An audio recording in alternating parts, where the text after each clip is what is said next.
tal y como son, con Hernán Higuera. Entrevista al día con Hernán Higuera.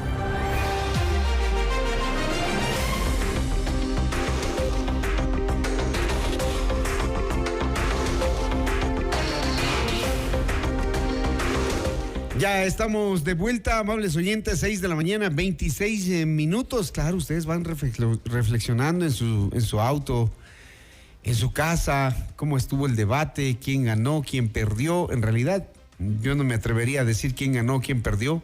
¿Quién dio más propuestas? ¿Quién dijo cómo? ¿Quién satisfizo esa necesidad de saber o de sacarnos de la incertidumbre de qué va a pasar con el tema de la seguridad? En fin, será motivo de análisis de los próximos siguientes días en nuestros noticieros con nuestros invitados. José Adolfo Macías, este fin de semana, alias Fito, es el líder de los choneros que, como ya les contamos, fue o es uno de los líderes de la banda criminal que opera en el Ecuador y que está acusado de enviar amenazas de muerte al asesinado candidato presidencial Fernando Villavicencio. Alias Fito el fin de semana fue trasladado a la cárcel de máxima seguridad en La Roca. Con nosotros está Jean-Paul Pinto, experto en seguridad. Vamos a hablar de este tema que nos tiene ya cansados también, el tema de las cárceles, este poder que tienen estos grupos delictivos y nadie los puede someter. Jean-Paul, buenos días. Lo que vivimos este fin de semana, ¿cómo lo debemos tomar?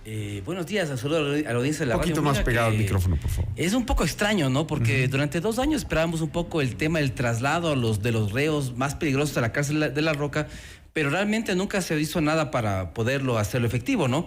Y de repente viene la muerte de un candidato como Villavicencio, y a los 2-3 días tenemos la noticia que siempre habíamos esperado, que era justamente esa, ¿no? De que les pongan en una cárcel de mayor seguridad.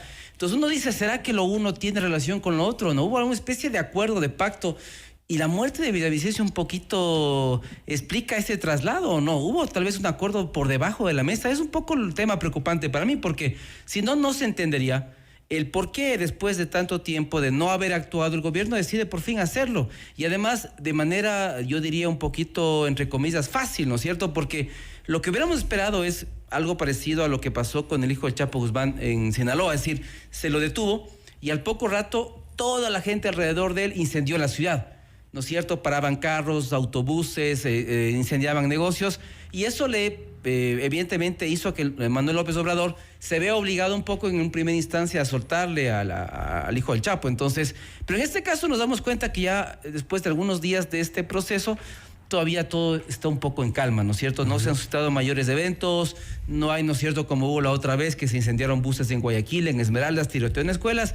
Entonces, me parece a mí que detrás de eso hay que esperar un poco, pero también es un poco preocupante y un poco un distractor, un poco... Es decir, ¿qué relación hay entre ambos eventos que tal vez no están conectados o tal vez sí están conectados? Porque al fin y al cabo, Fito, lo que él hizo fue amenazar a Villavicencio, ¿no es cierto? Decirle, bueno, tú te estás metiendo con nosotros, te vamos a eliminar, y ahora que Villavicencio ya no está, de repente como que todo se pueden hacer los traslados, y esto no implica represalias, ¿no es cierto?, en las ciudades del país.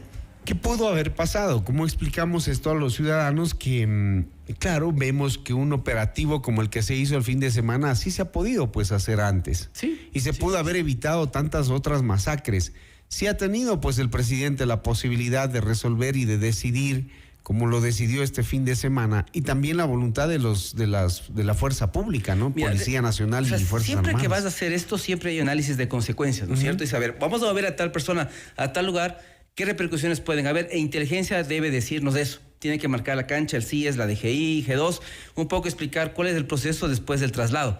Y en este caso me parece a mí, y es lo que digo y resulta extraño, debe haber un elemento adicional que hizo que dentro de la apreciación de inteligencia ellos hayan llegado a la conclusión de que ahora sí se podía hacer. Y eso es lo que no sabemos. Es decir, ese es el elemento que nos falta en el rompecabezas para entender exactamente ¿a qué acuerdo se llegó? Porque a mí me parece, si tú me preguntas... ¿Que hay un acuerdo? No hay a mí una me parece decisión... que hay un acuerdo detrás de eso, porque si no... ¿Entre el gobierno y los choneros? Hay algo. Para mí, si tú me preguntas por qué no se hizo ahora y ahora sí se hizo, tiene que haber algún acuerdo, alguna negociación, alguna cosa que hizo posible que ahora sí se pueda hacer, pero además lo más importante, mira, Hernán, que hasta el momento no haya habido ningún tipo de represalia, porque lo que había que esperarse era que a las pocas horas de esto estallen en las cárceles. En las cárceles y sobre todo afuera, porque tú sabes que los métodos de terror no son contra la policía y los militares, las tácticas de terror son con los ciudadanos. Entonces le bajan a una persona de un vehículo, les bajan de un bus, van y tirotean una escuela, un comercio, etcétera, pero hasta ahora nos damos cuenta que todo está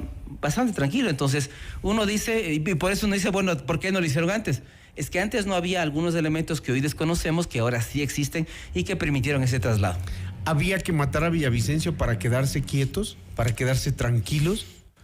Mira que de alguna manera lo que podemos decir es que, por un lado, la muerte de él no puede ser inútil, ¿no es cierto? No puede ser en vano. Por algo es. Por algo tiene que ser. Entonces, con alguna gente discutíamos de esto y decíamos, ¿no es cierto? Tal vez la muerte de Villavicencio puede traernos un poco de paz y tranquilidad si es que eso fue el acuerdo que se generó de alguna manera, ¿no es cierto? Porque él era un poco el estandarte, el tipo valiente frontal que atacó la criminalidad y lo hizo, digamos, con valentía, ¿no es cierto? Entonces, yo te diría que de alguna manera, si es que esto permite pacificar, sería lo único bueno de algo tan trágico y tan perverso que pasó en estos días, ¿no es cierto?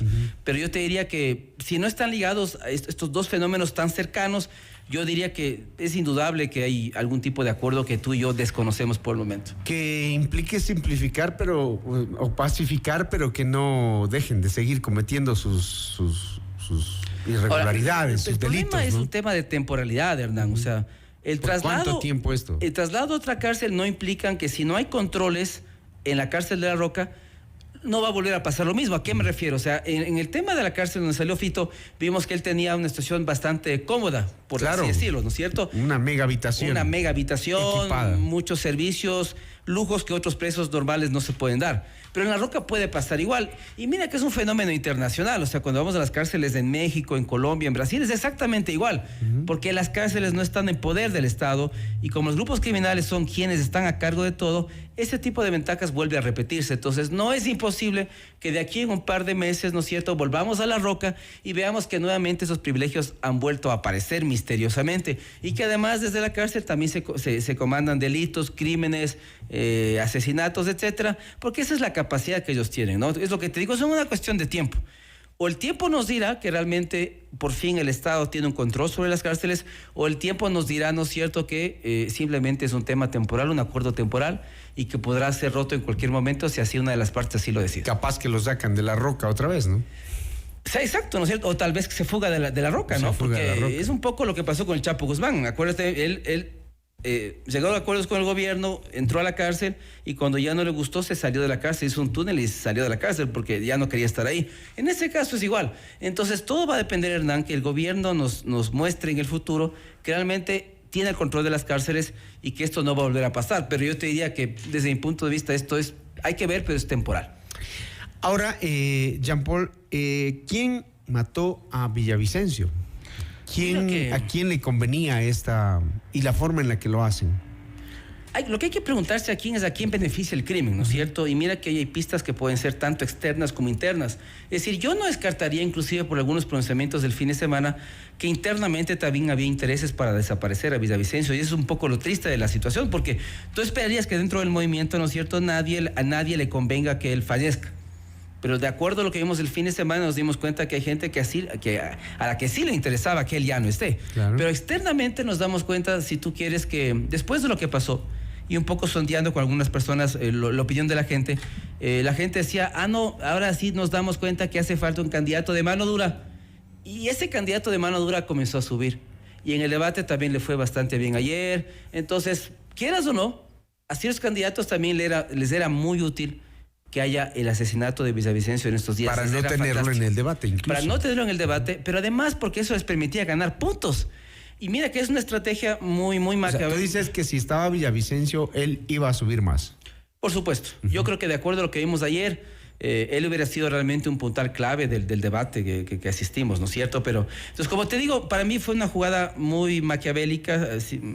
Y eso que Maquiavelo nunca dijo que el fin justifica los medios, pero mira que por un lado hizo que un candidato X de mano dura suba y por otra parte otro movimiento que estaba con un voto duro comienza a bajar. Porque además con lo que vimos ayer me parece que ese movimiento sabe que el domingo tendrá el voto duro que siempre tuvo, pero no tendrá ni un voto más. Ni un voto más, porque yo creo que nadie votará por una persona que ayer realmente lo hizo lo que sabe. Demostró lo que sabe. Hasta dónde sabe. Entonces, yo te diría que a nivel político hay que pensar muy bien a quienes les convenía el crimen.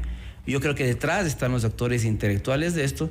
Y yo no creo que hay que descartar ninguna hipótesis, ni la hipótesis de alguien de afuera, ni una hipótesis de alguien de adentro. Porque lo que vimos el día miércoles, es que las fallas de seguridad fueron muy graves, las fallas de inteligencia muy graves, ¿no? Cuando vimos a Vicesencio salir, lo condujeron a su propia muerte.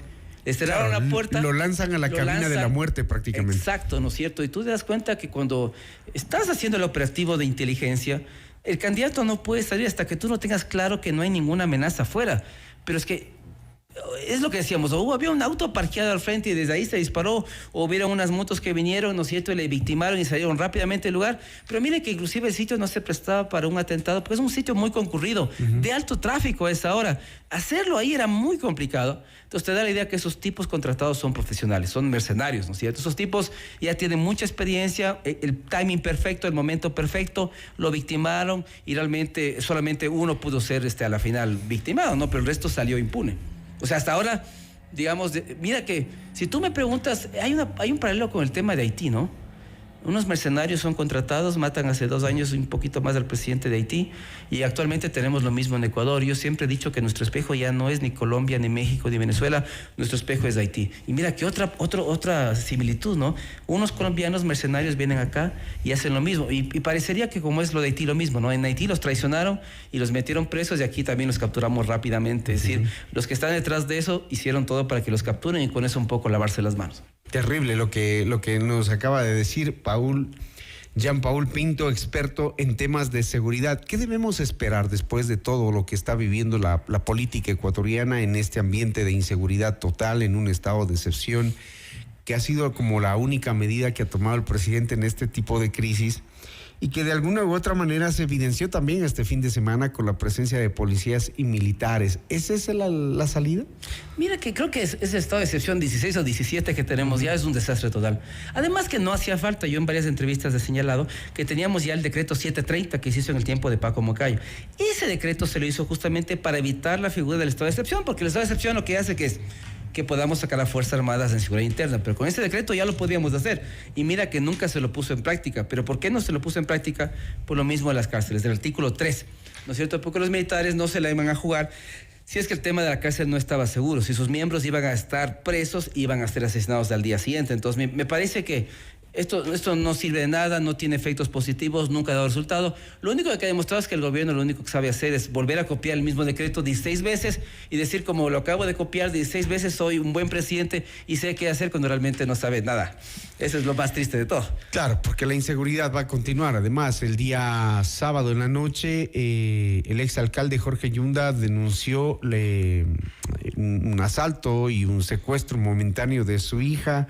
Y ese tipo de hechos se repiten, trascienden porque son personas públicas, pero de ahí las cosas con el ciudadano común, el ciudadano de a pie, son permanentes y constantes. Entonces, en el tema de la inseguridad sí estamos como sin salida, ¿no? Claro, mira que con el día del asesinato de Villavicencio yo decía que era una muestra de poder de los grupos criminales, es decir, podemos actuar en cualquier parte del país, incluido la ciudad de Quito, en una zona muy transitada, a cualquier hora, y podemos hacer el trabajo de forma profesional.